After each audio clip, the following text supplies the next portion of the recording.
Sean todos bienvenidos nuevamente a un estudio más de la teología sistemática. En este estudio, en este episodio, vamos a hacer un repaso de lo que estuvimos viendo en las últimas semanas, el orden de la salvación, conocido también como el Ordo Salutis. La doctrina de la gracia nos dice que, de forma resumida, podríamos decir que la salvación es del Señor. La salvación, de principio a fin, es una obra del Señor. Esta fuerte declaración significa, ¿qué significa? Que cada aspecto de la salvación del hombre proviene solamente de Dios y depende también totalmente de Dios. La única contribución que hace el ser humano en esta obra salvífica fue el pecado.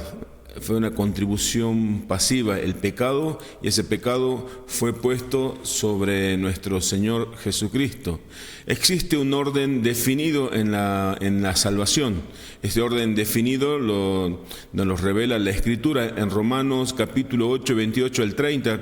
Dice: y sabemos los que aman a Dios, todas las cosas les ayudan a bien. Esto es, a los que conforme a su propósito son llamados, porque a los que antes conoció también los predestinó para que fuesen hechos conforme a la imagen de su Hijo, para que Él sea el primogénito entre muchos hermanos. Y a los que predestinó, dice la Escritura, a estos también llamó, y a los que llamó, a estos también justificó, y a los que justificó, a estos también glorificó. Hay diferentes tipos de doctrinas de la salvación o soteriología, también se la conocen, tienen diferentes órdenes de la salvación. Nosotros en nuestra fe reformada tenemos un orden que la Biblia, un orden ya definido por la Escritura. El número 1 es la elección, número 2 el llamamiento eficaz, como usted puede observar en pantalla, número 3 el tercer paso, el orden de la salvación, la regeneración, luego sí le siguen la conversión, la justificación, luego la adopción, la santificación, la perseverancia y por último la glorificación. Pero vamos a ver primero qué es la elección. ¿Qué es la elección? Significa que Dios escogió a algunos, y esto es bueno resaltar, solamente a algunos, no a todos. Es por eso que habla de una elección. Si fueran todos no estaríamos hablando de una elección. Para que sean salvos en su gracia soberana, esta elección la llevó a cabo Dios antes de que el mundo fuese creado, antes de la creación del mundo. Efesios 1, 3 al 5 dice: bendito sea el Dios y Padre de nuestro Señor Jesucristo. Dice que nos bendijo con toda bendición espiritual en los lugares celestiales en Cristo, según nos escogió en Él antes de la fundación del mundo, para que fuésemos santos y sin mancha, delante de Él en amor, habiéndonos predestinados para ser adoptados hijos suyos por medio de Jesucristo, según el puro afecto de su voluntad. Aquí podemos ver varios pasos de la salvación, en el orden de la salvación, pero vamos a fijarnos solamente en la elección. Dice que Dios nos escogió en Cristo antes de la fundación del mundo. Antes de que hiciéramos algo bueno o malo, Dios ya nos había predestinado. Digo que dice la doctrina de la elección que Dios eligió solamente a algunos, de toda la humanidad eligió a algunos. Esta decisión puede parecer injusta, ¿sí? Muchos pueden tener una mirada como: ese Dios no es el Dios que yo conozco, es una decisión injusta. Pero recordemos que Dios no decidió salvar, por ejemplo, dice la Escritura, a los ángeles. Dios no envió a su Hijo a redimir a los ángeles. Cuando los ángeles pecaron, quedaron en esa condición caída. Pero ¿qué dice la Escritura? En la elección soberana de Dios debemos nosotros, en vez de poner nuestra mirada en la justicia de Dios, debemos poner nuestra mirada principalmente en la misericordia, porque si Dios solamente hubiese aplicado su atributo de justicia, Dios lo que tendría que haber hecho es no salvar a ninguno, condenar a todos. Pero Dios, en su misericordia, en su gran misericordia, Él decidió soberanamente salvar a un remanente escogido por gracia. Entonces, eso es lo que nos dice la doctrina de la elección. Y el orden de la salvación, el segundo paso es el llamamiento eficaz. Aquellos que fueron elegidos de antemano antes de la fundación del mundo, Dios luego los llamó. Todos los que hoy somos salvos desde que nacimos, ¿sí?, sin saberlo, por supuesto, ya éramos escogidos por Dios para la salvación, pero aún no éramos salvos hasta que Dios nos llamó por medio de su evangelio. Qué precioso es entender esto, qué hermoso y qué glorioso es poder entender esto. Este llamamiento ocurre cuando Dios llama a las personas, Dios los llama a sí mismo a través de la proclamación del evangelio. Esta proclamación, como ya sabemos, es hecha por otro ser humano, por otro pecador perdonado, por un creyente. Esta proclamación del evangelio con el propósito, con la intención de que los escogidos respondan a ese llamamiento con arrepentimiento y fe. Hay una respuesta entonces de los escogidos a ese llamamiento, y esa respuesta es arrepentimiento y fe. El llamamiento eficaz se lo conoce como eficaz porque en este acto Dios mismo se encarga de proveerle vida espiritual a aquel que ha sido escogido de antemano, aquel que ha sido elegido por Dios en la eternidad pasada. ¿Para qué? Para que responda a ese llamamiento hecho por medio del Evangelio con arrepentimiento y fe. Pero la importancia de la predicación del Evangelio es bueno resaltarla también. En 2 Tesalonicenses 2:14 dice: y fue para esto que Él os llamó mediante nuestro Evangelio, para que alcancéis la gloria de nuestro Señor Jesucristo. Pero también la importancia del Evangelio en este llamamiento eficaz, tenemos que entender lo que dice Romanos 10:14. ¿Cómo pues invocarán a aquel en el cual no han creído? ¿Y cómo creerán en aquel de quien no han oído? ¿Y cómo irán sin haber quien les predique? Entendiendo que Dios es el que eligió en la eternidad pasada, antes de la fundación del mundo, quiénes son los que íbamos a recibir la salvación, nosotros tenemos que entender también que el llamamiento que hace Dios es por medio de su evangelio, y ese llamamiento lo hace Dios por medio de los que fuimos salvados también. Entonces, ¿por qué digo esto? Porque algunos pueden pensar, si Dios eligió soberanamente, entonces también soberanamente puede salvarlos sin necesidad de que se le predique el Evangelio. Pero la Escritura nos dice que Dios lleva a cabo el llamamiento eficaz por medio de la predicación del Evangelio. Mientras que el llamamiento, también hay un llamamiento general, a diferencia del llamamiento eficaz, cuando a todos se le debe predicar el Evangelio, pero no todos aquellos que escuchan el Evangelio creen y responden con arrepentimiento y fe. El llamamiento general puede ser rechazado, pero en cambio el llamamiento eficaz es irresistible. ¿Pero por qué es irresistible? Porque es acompañado por una obra transformadora del Espíritu Santo en el corazón de quienes lo reciben. Esa obra transformadora del Espíritu Santo en los escogidos es lo que se conoce como regeneración. Entonces vamos al tercer paso de esta obra salvífica, de este orden de la salvación, el cual es la regeneración. ¿Y qué es la regeneración? Entonces, como ya estuvimos viendo, la regeneración es un acto oculto de Dios, mediante el cual da nueva vida espiritual a los escogidos ante el llamamiento. Esto es lo que comúnmente se conoce como nacer de nuevo. La regeneración es completamente obra de Dios. Podremos decir entonces que es una obra monérgica, instantánea. En la regeneración no desempeñamos ningún papel activo. El pecador en la regeneración no desempeña ningún papel activo, es una obra totalmente realizada por Dios. La regeneración es una necesidad para la salvación. ¿Por qué? Porque la Biblia dice que en Efesios 2:1, que Él os dio vida a vosotros, esa es la regeneración, cuando estabais muertos en vuestros delitos y pecados. Si Dios no nos hubiese dado vida, entonces jamás, es imposible, un muerto no puede responder, no puede reaccionar absolutamente a nada por su condición de muerto. Pero Dios dice la Escritura que Dios nos ha dado vida cuando estábamos nosotros muertos en nuestros delitos y pecados, en nuestra naturaleza pecaminosa, pero también por los pecados cometidos. El apóstol Juan en su Evangelio nos dice lo que Jesús le dijo a Nicodemo, Juan 3:3, respondió Jesús y le dijo: de cierto os digo, que el que no naciere de nuevo no puede ver el reino de Dios. Entonces el nuevo nacimiento es importante en esta obra de la salvación, porque si Dios no da vida por medio de su Espíritu, entonces nadie podría responder al llamamiento por medio del Evangelio.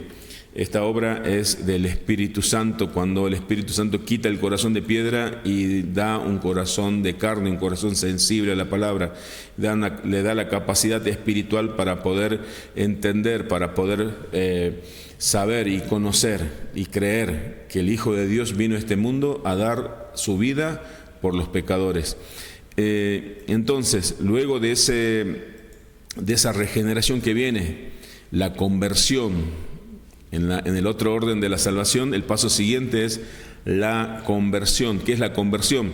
Después de la regeneración, cuando una persona recibe una nueva vida espiritual, es entonces cuando responde, ya teniendo nueva vida espiritual, responde voluntariamente al llamado del Evangelio.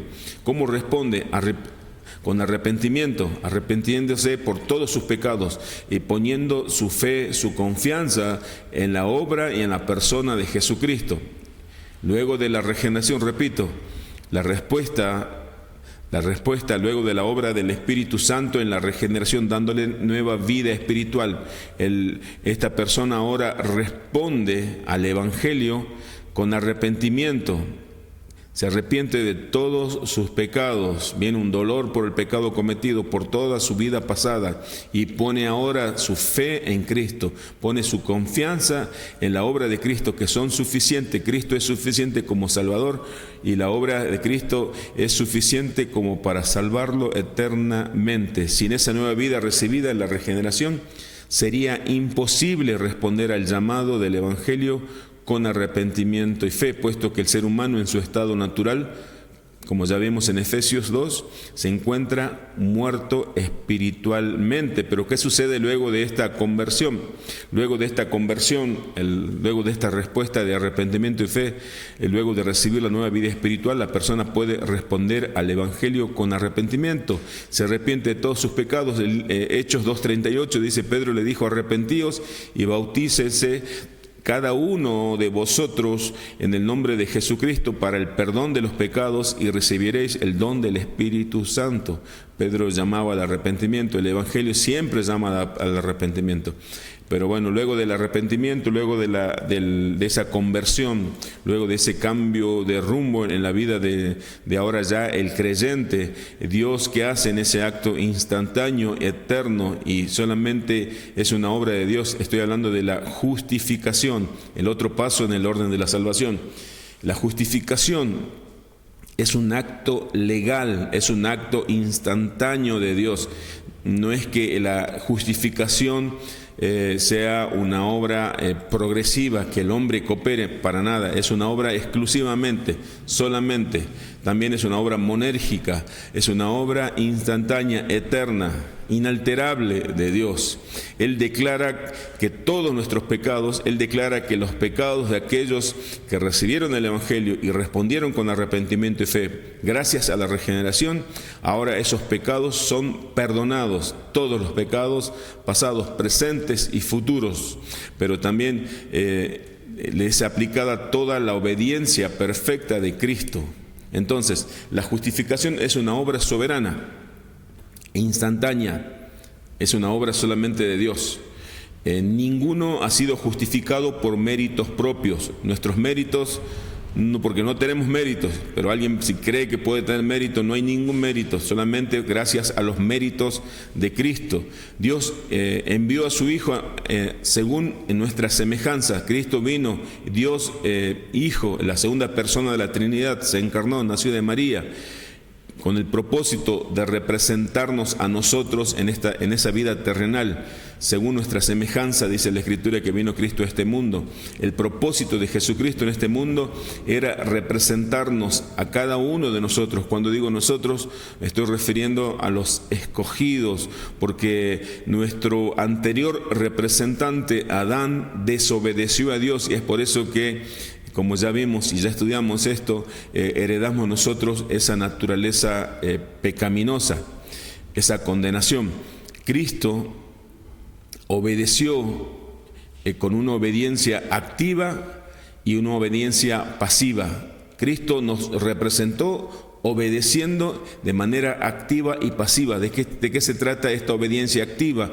Esta obediencia activa, dice la teología sistemática, Cristo en su vida terrenal obedeció en todo a Dios perfectamente, obedeció perfectamente la ley de Dios, cumplió perfectamente ese pacto de obras que Adán no pudo cumplir. A pesar de recibir Cristo todo tipo de tentaciones, nunca pecó. Él vivió una vida perfecta de obediencia, alguien que ningún ser humano hubiera sido capaz de lograr. Ningún ser humano jamás pudo obedecer a Dios, ni jamás podrá obedecer perfectamente a Dios. Cristo sí lo hizo. Y esa es la obediencia activa, pero ahora la obediencia pasiva, ¿de qué está hablando? La obediencia pasiva dice que Cristo nos representó en la cruz, recibiendo el castigo de Dios para el perdón de todos nuestros pecados. Y esto, la obediencia activa y pasiva, lo podemos entender en lo que dice en 2 a los Corintios, capítulo 5, versículo 21.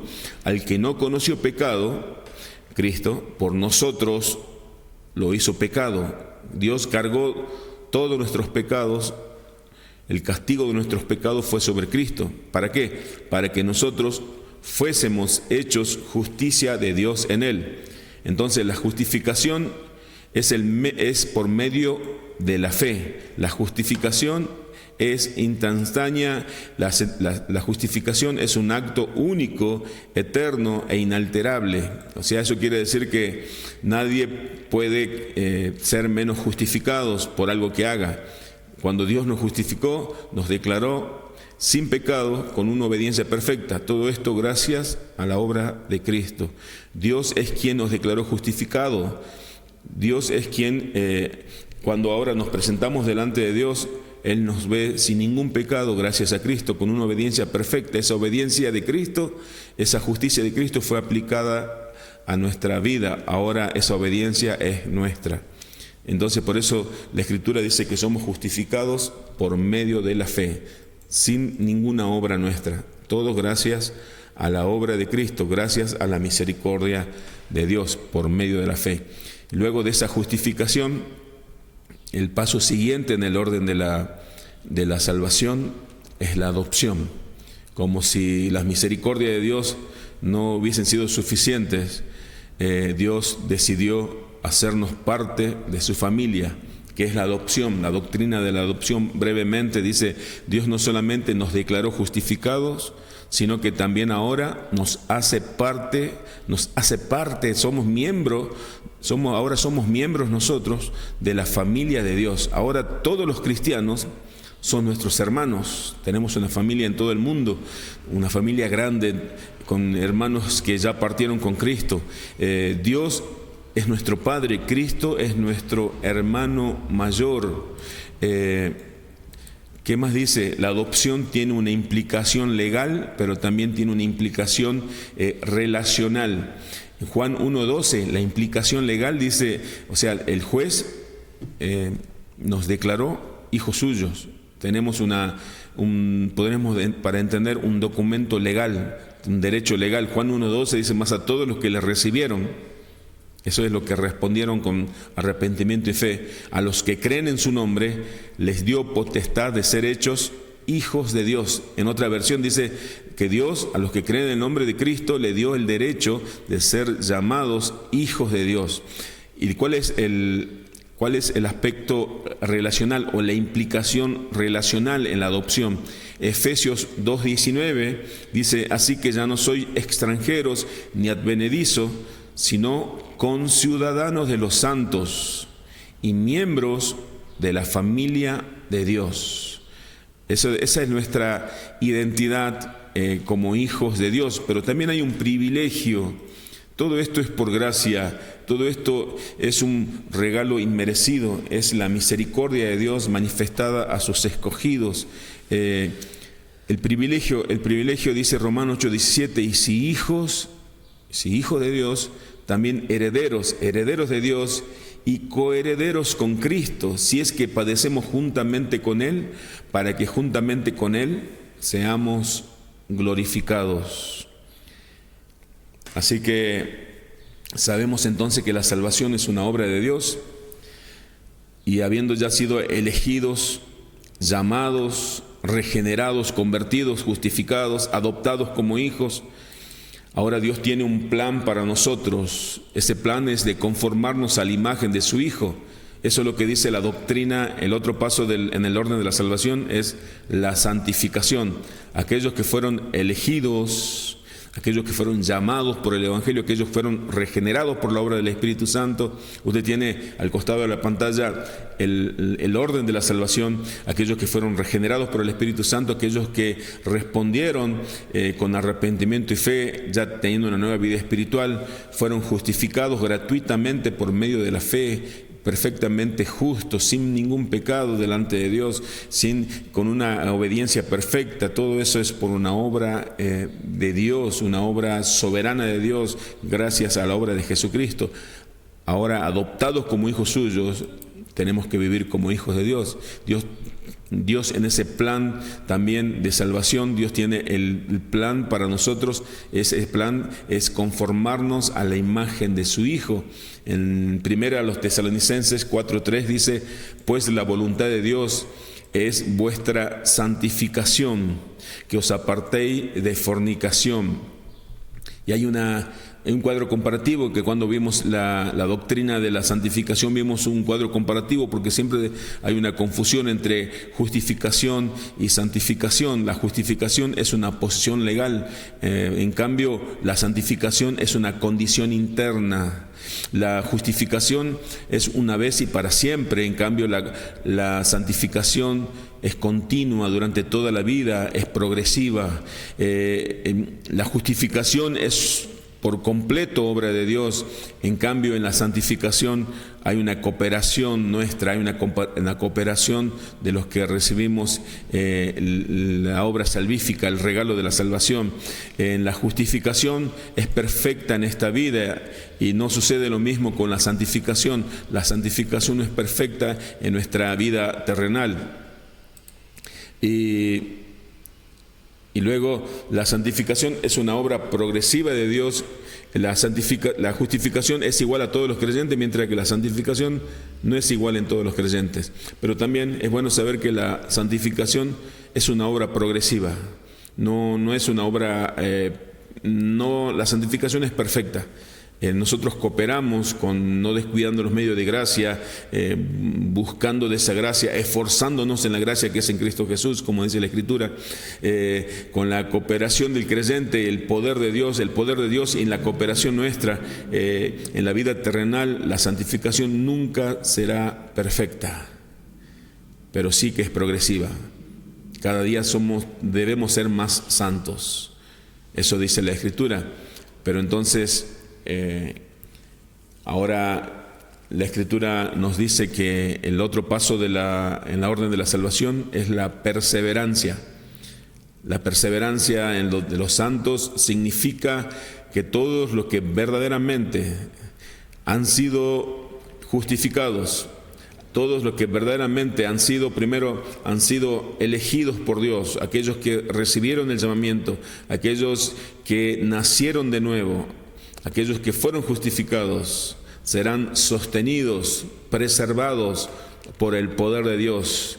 Como creyentes permaneceremos en este mundo de tentaciones, en este mundo de debilidades, en este mundo que es totalmente opuesto a la voluntad de Dios. Gracias al poder de Dios, principalmente, vamos a perseverar fieles a nuestra fe hasta el final. Podremos decir entonces que la perseverancia es la muestra, es la evidencia, es el fruto visible de los verdaderos creyentes. En la vida cristiana, la perseverancia es una evidencia clara de un verdadero creyente. Por un lado, hay cristianos que afirman que es imposible. Hay tres posturas dentro del cristianismo, podríamos decir brevemente, muy brevemente. Por un lado, hay cristianos que afirman que es posible que un verdadero creyente no pueda perseverar hasta el fin. Hay una posibilidad de que se pierda la salvación. Creo que conocemos, hay muchos evangélicos que piensan así.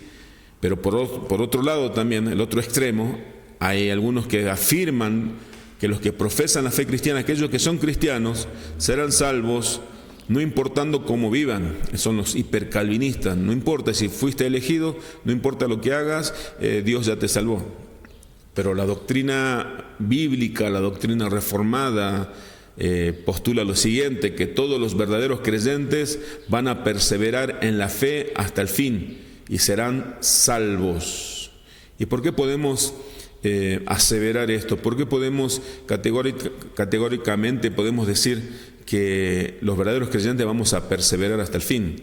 No estamos confiando en nuestra capacidad, sino estamos confiando en el poder de Dios, en la fidelidad de Dios y en cada atributo de Dios.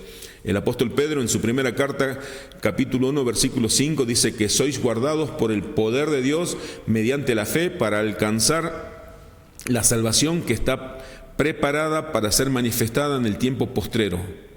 Gracias al poder de Dios, entonces podemos estar seguros de que es Dios quien nos va a guardar, nos va a sostener hasta el fin. Y luego de esa perseverancia en la vida del creyente, viene la esperanza de gloria que tiene todo aquel que ha nacido de nuevo. El último paso en la obra de la salvación, en el orden de la salvación, vemos la glorificación. Cuando Cristo nos redimió, no redimió solo nuestro cuerpo, sino también cuando Cristo nos redimió, Él redimió nuestro espíritu, pero también tenemos la firme convicción, porque la Escritura así lo dice, que también nuestros cuerpos van a ser redimidos cuando Él vuelva a buscarnos. La aplicación de la obra redentora de Cristo no estará completada hasta que nuestros cuerpos estén libres por completo de la caída, de toda debilidad, de toda atracción al pecado. Cuando seamos libres del pecado será cuando nuestros cuerpos sean redimidos. En Romanos 8:29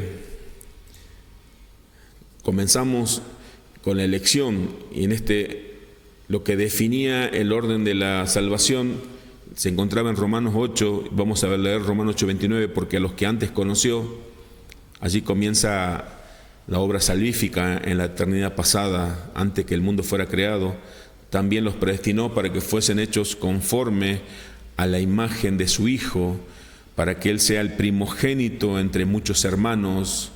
Y a los que predestinó, a estos también llamó, y a los que llamó, a estos también justificó, y a los que justificó, a estos también glorificó. La glorificación entonces es un evento futuro que completará nuestra redención. La glorificación es nuestra esperanza de gloria. Todo cristiano tiene esta esperanza de gloria. Todo cristiano, todo hijo de Dios tiene esta firme convicción.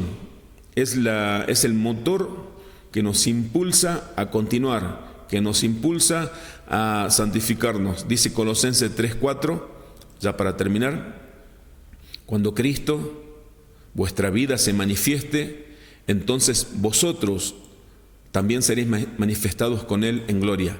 Todo creyente tiene esta firme convicción, que cuando venga Cristo y manifieste su gloria a todo el mundo, a toda la humanidad, también nosotros seremos manifestados con Él en gloria. Entonces, la salvación podemos afirmar con mucha alegría en nuestro corazón, con mucho gozo, con mucha gratitud, que la salvación es del Señor. A Dios sea la gloria. Toda la gloria sea solo para nuestro buen Dios. Toda la gloria le pertenece al Trino Dios. Muchísimas gracias. Hasta aquí llegamos con este estudio del orden de la salvación. Los espero para el próximo miércoles para continuar estudiando esta teología sistemática. Muchísimas gracias. Bendiciones para todos.